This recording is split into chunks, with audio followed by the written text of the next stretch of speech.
It's Clark and Perry on the case. Da-na-na-na. Clark and Perry Do what it takes. Da-na-na-na. Clark and Perry investigate. The activities and interests of local artists in the Windy City's finest throughout both Lethbridge and Medicine Hat, Alberta. Available on TELUS, Optic TV, On Demand, VidFlex, YouTube, and more for limited time only. Terms and conditions apply. Da-na-na-na. Welcome to another episode of the Windy City's finest.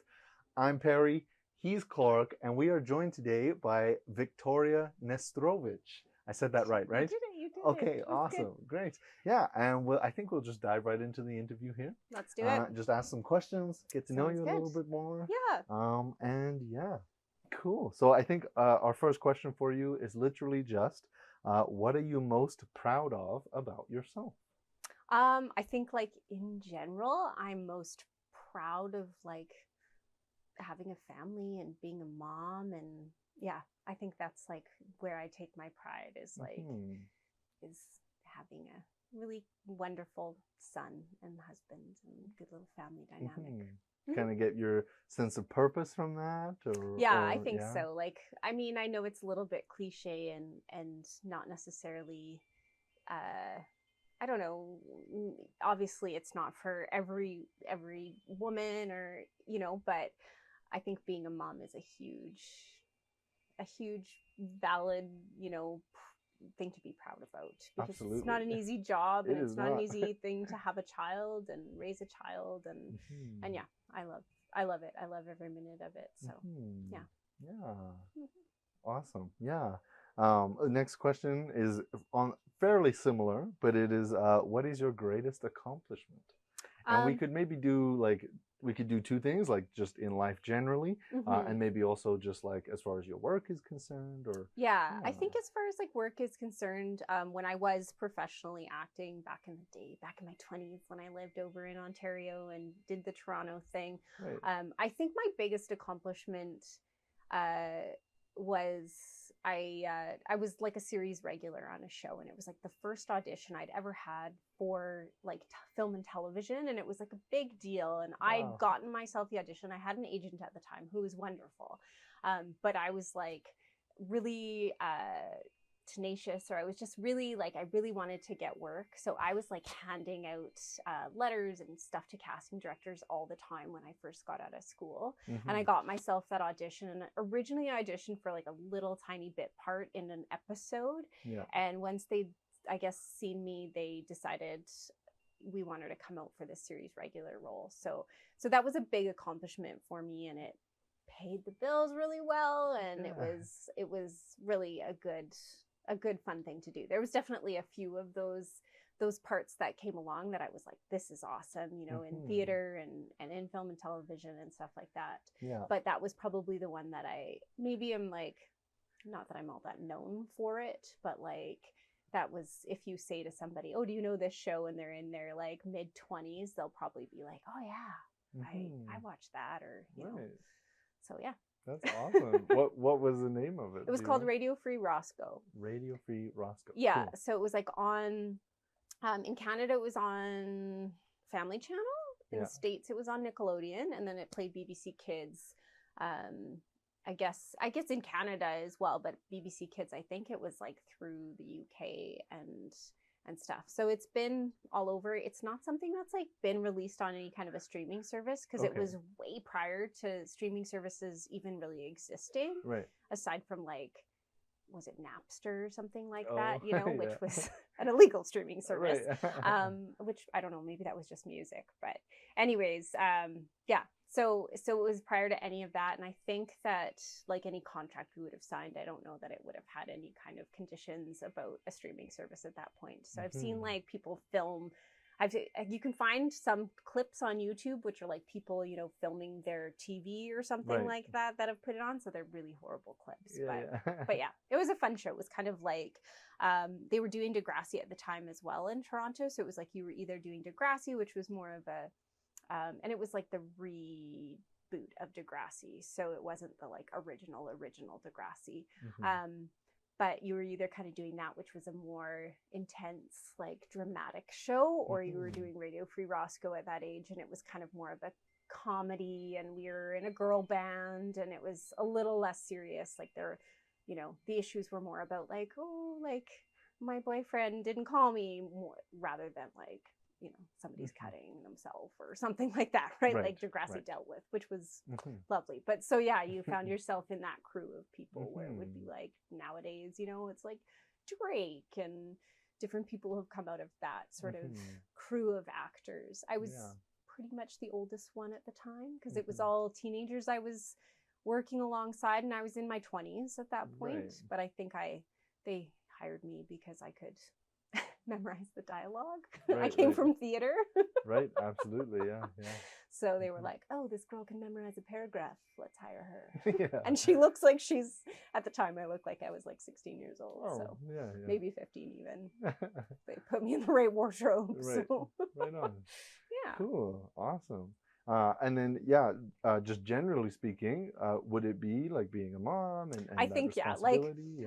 And again, sometimes I'm really hesitant to say anything because I know different people have had totally different experiences, but my experience of like giving birth to my child was super empowering. I got really, really into birth when I got pregnant. And even just before then, I really got into like the idea of birth. And I read all these like Ina May Gaskin books. And she's like a midwife that is in the States and very, very, I don't know, granola-y kind of a thing, sort of hippy-dippy lifestyle.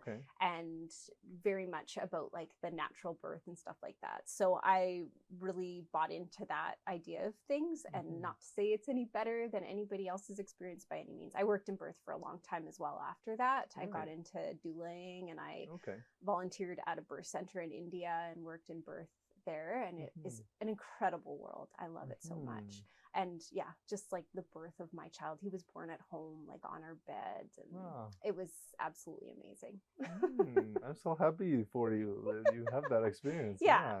Totally. It was really, and it was just empowering, right? Where you're like, wow, I did this, you know. And of course, not everybody's experience, because everybody's got different bodies or like maybe different injuries or something like that. So it's not always possible, but when it is, it's lovely. You know, it's like, you know, I was never an athlete, but I can imagine it would be like that big athletic moment of, you know, getting the Olympic gold as a baby. For sure. Yeah, I know it's a journey, and and you keep mentioning this word like empowerment, and I'm just curious, like is there like any other aspects of life that you have found empowerment in, like acting, for example? Was that empowering? Or sometimes when you got the gig, it was really empowering. Like when you had a gig and when you pulled it off, like there's always that moment.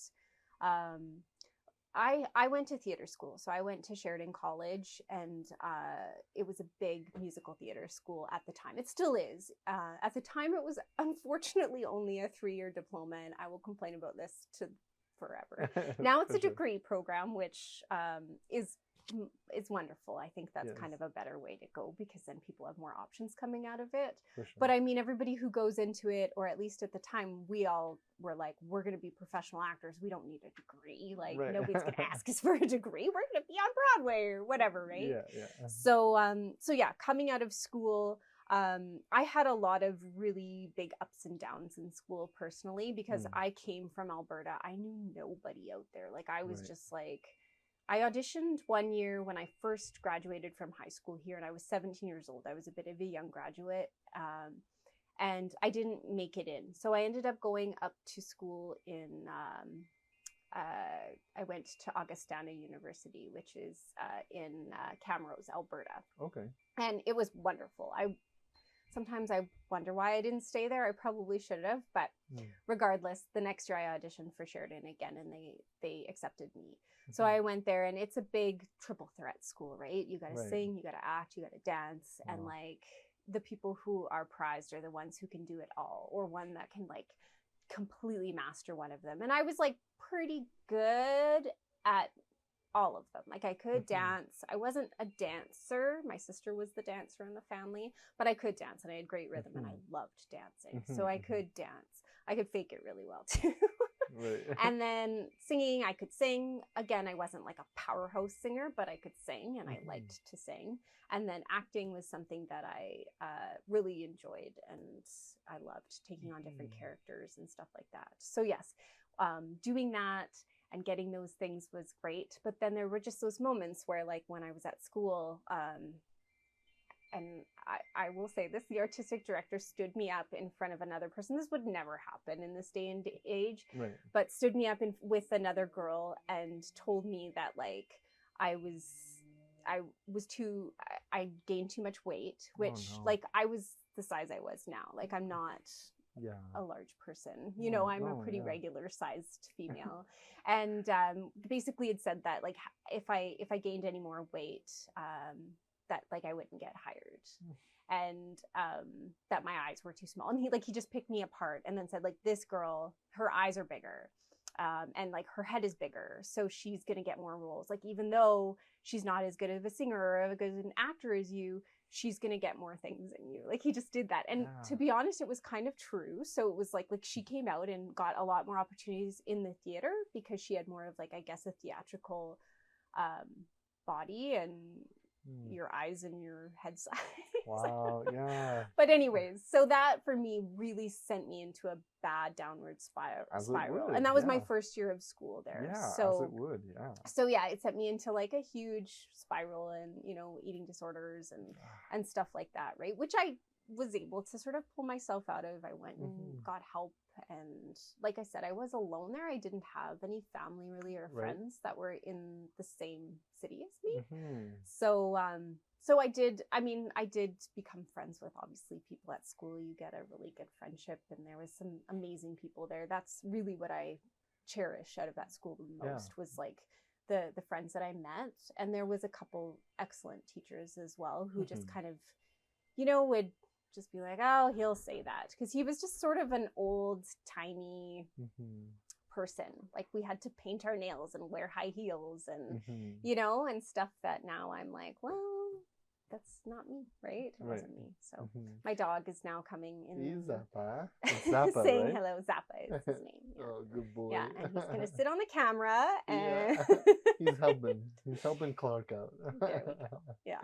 Awesome. Yeah. Anyways, so that was a really long story about the question of, like, my biggest accomplishment, right? I think. Yeah. So yeah, I mean, the accomplishments were when you got a gig. So I got a gig when I first came out of school where it was a Japanese and Canadian co-production, and we got to go to Japan and rehearse this show. It was written by the Princess of Japan. It was 3 Canadian actors.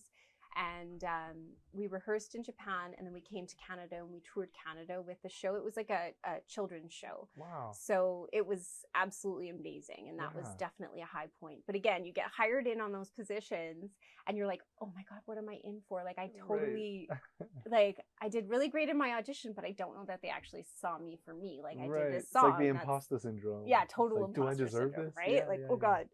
And the same for when my dog's gonna go in the house now. Sounds good.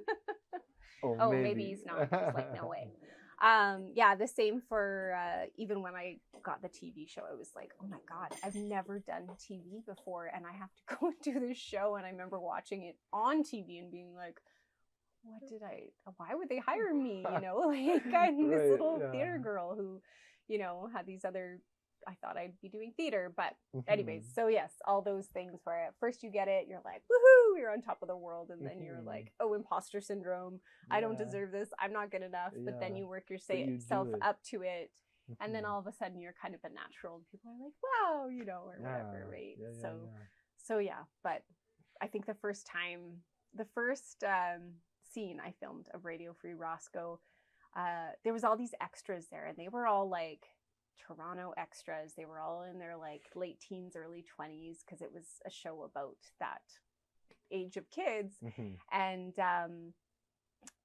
they were not the most welcoming crew. Like, they were the extras and super great people, like, if you sat down and when you had a conversation, but like, I knew nothing about film and television, right? So I was just like, come out of my trailer, because we were so like pampered and had trailers and all these things, and like went to say my lines, and I was a little stiff because I was like, I don't know if I should be here. And like, somebody was extra, like on the extra, somebody was like booing me and stuff like that. And I was just like, oh God, I don't belong. And but I mean, it was, you know, it was something. And I think the director too, because a series that they always had a different director every episode. Right. And the director who was on really like saw me as this specific character. I think like at the time Ellen was huge. Like that's when Ellen was getting really big, and they sort of thought like my character was going to be this like Ellen character, and I was like, I'm not really like an Ellen type. Like I don't know. I mean, she's awesome, love her, but like I don't know that that's who I saw my character as, right? And I don't think that's even who the writers saw my character as.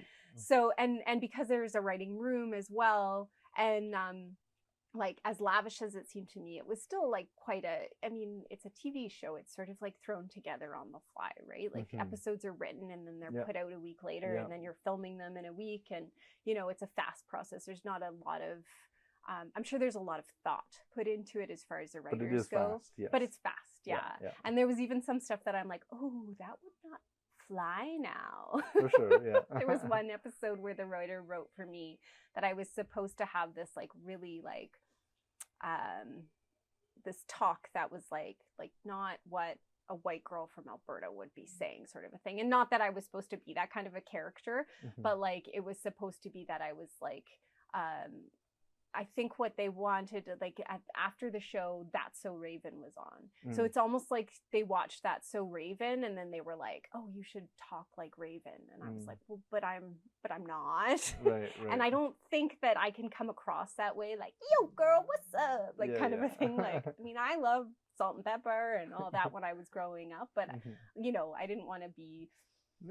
I think now that a little white girl like me wouldn't be asked to do those things. Like I think that would be wrong, right? And I didn't feel right about it at the time, and it was kind of like a contentious issue that the writer's like, well, why can't you just do this? And I'm like, because it just doesn't feel right. Like I feel like you know, like if I talked like that, or if I had that kind of a background where, you know, that was how I spoke, but my character never spoke like that. It was like one episode that they wanted me to bring that out, and I was like, well, that's weird. Well, good for you for, you know, asking those questions, and you know, I think that's part of the job maybe as an actor, right? It's hard because you want to make I think actors are generally people pleasers, right? You want to do, and you're a yes person, right? Like, yes, I'll do this. Yes, I'll do that. Sure.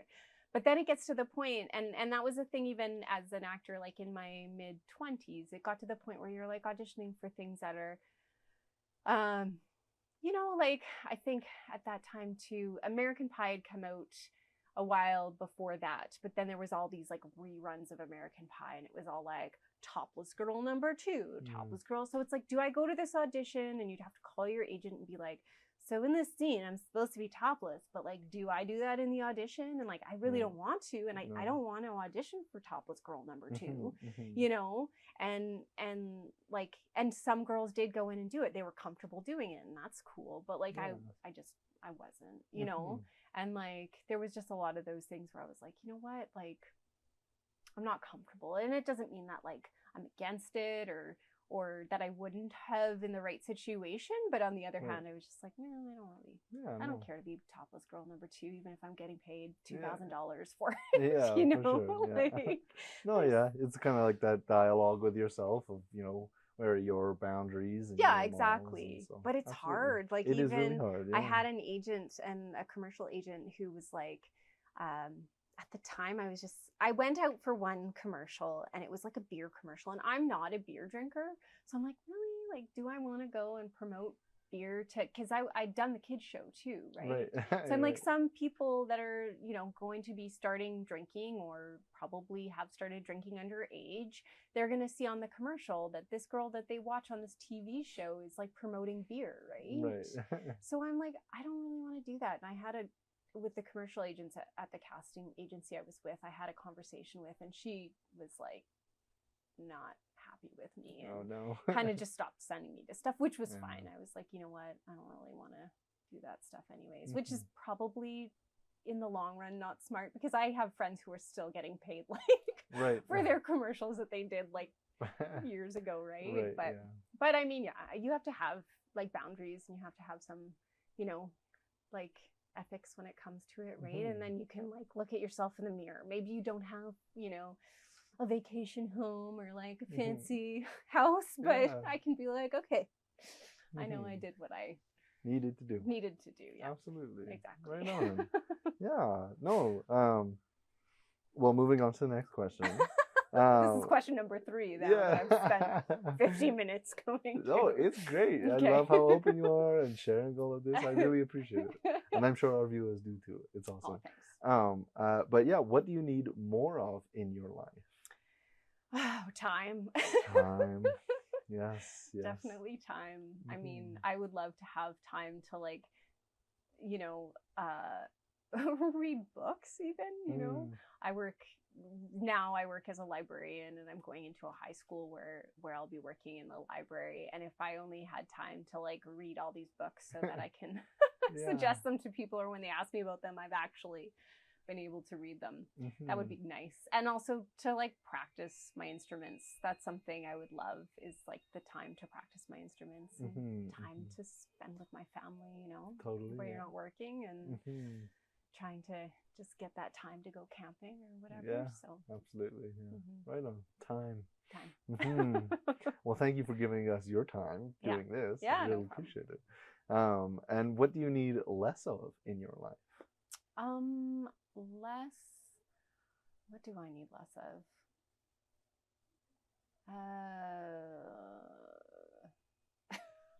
It's kind of a hard question, right?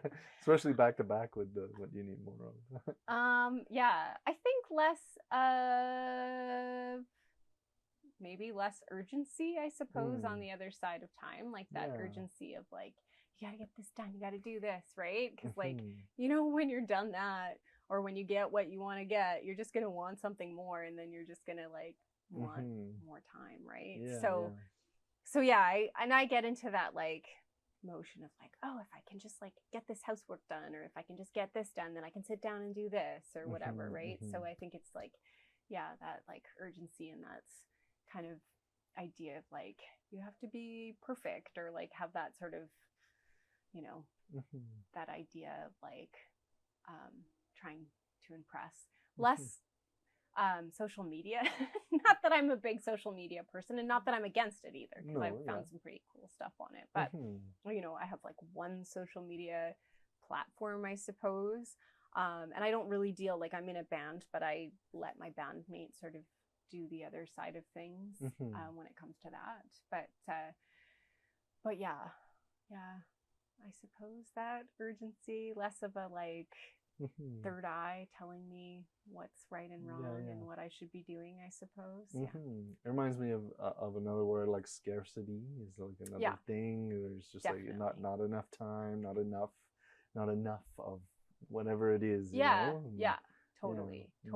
And like, and yeah, that's just it. It's like you get more, and then you're like, you want more, because you're, especially with social media, you're constantly comparing, right? And I think that we do that, and like, I even have an 11-year-old son where sometimes he's like, but this person has this, or you know, or whatever, and I'm like, wait a minute, why do you care? And then I'm like, this is, we all have this, or we're like, oh, you know, and I can convince myself I don't, right?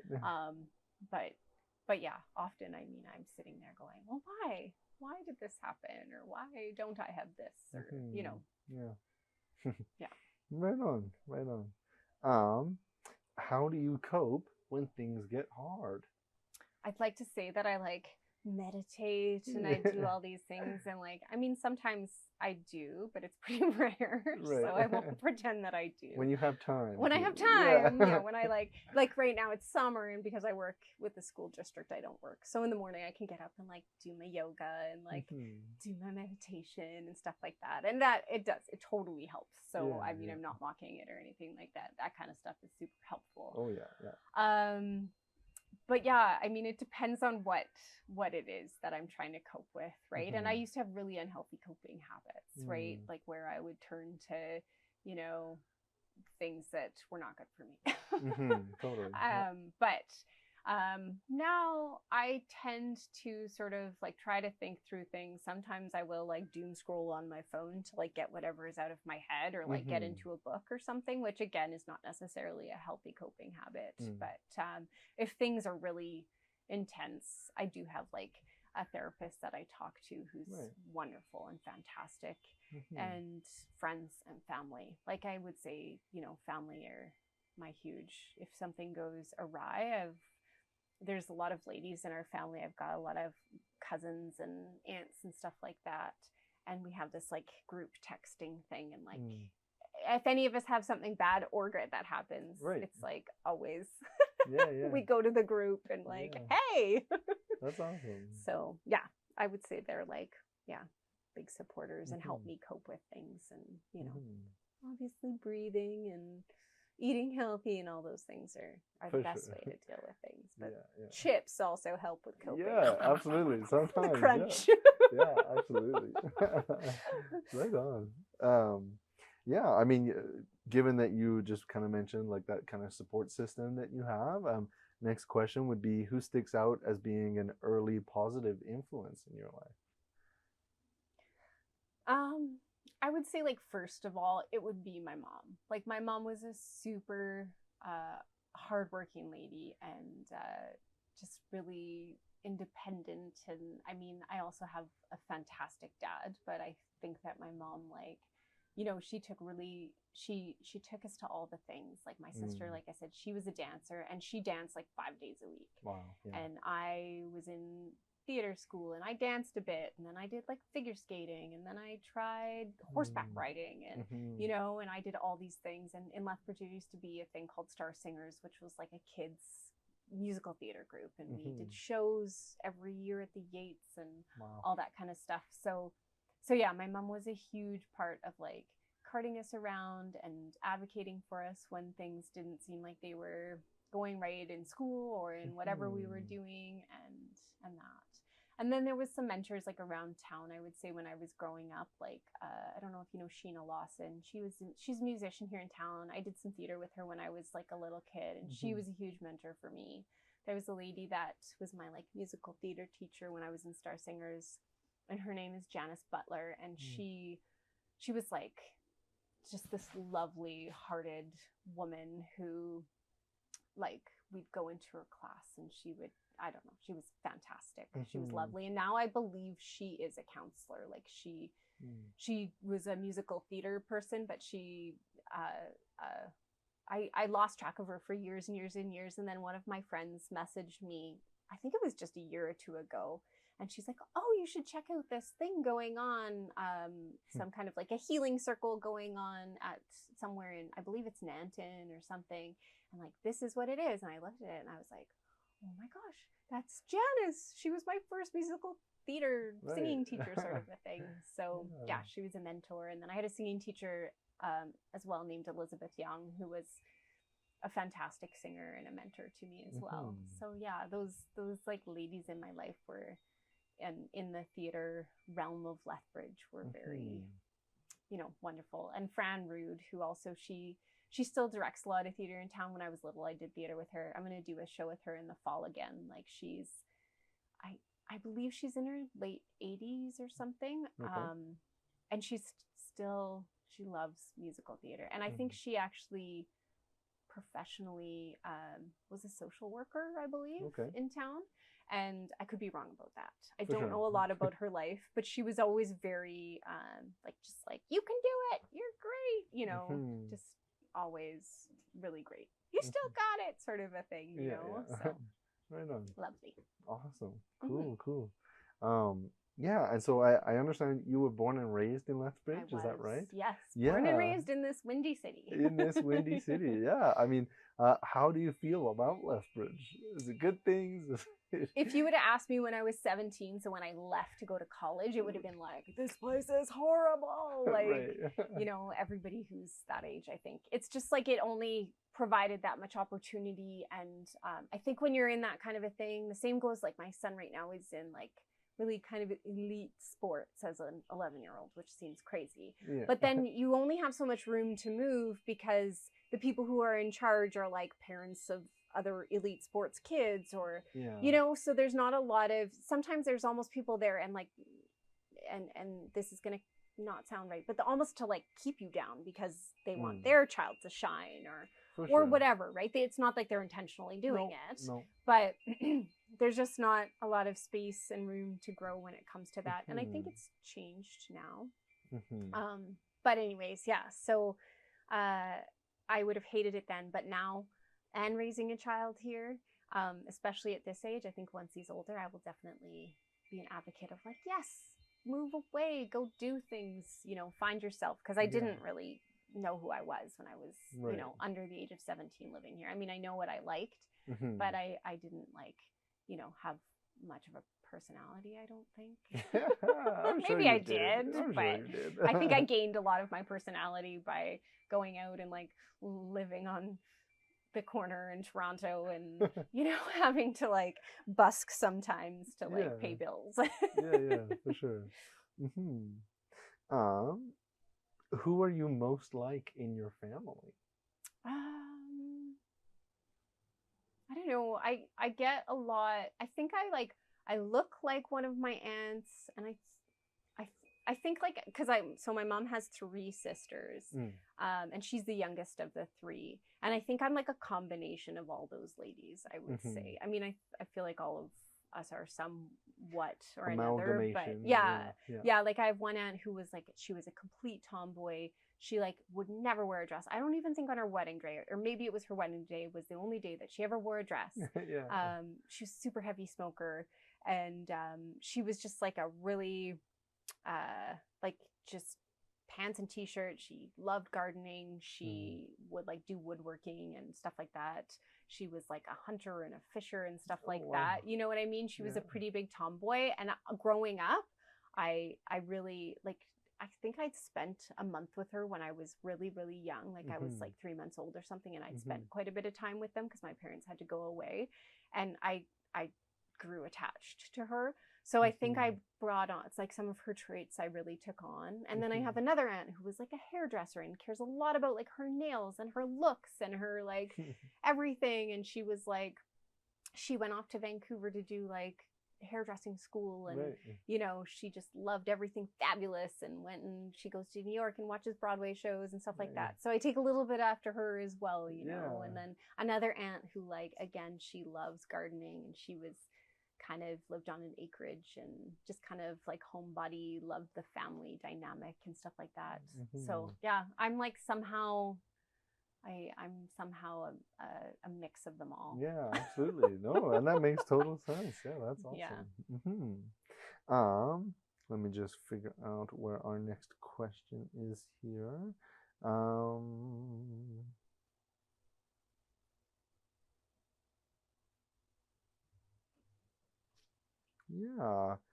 What was your first exposure to like singing and songwriting, and do you remember it, or was it like one of those things that it's just kind of always been present in your life? Or I don't remember like a specific moment, I don't think, but I believe there was like a Christmas where I got a karaoke machine, and that like kicked it off, sort of a thing.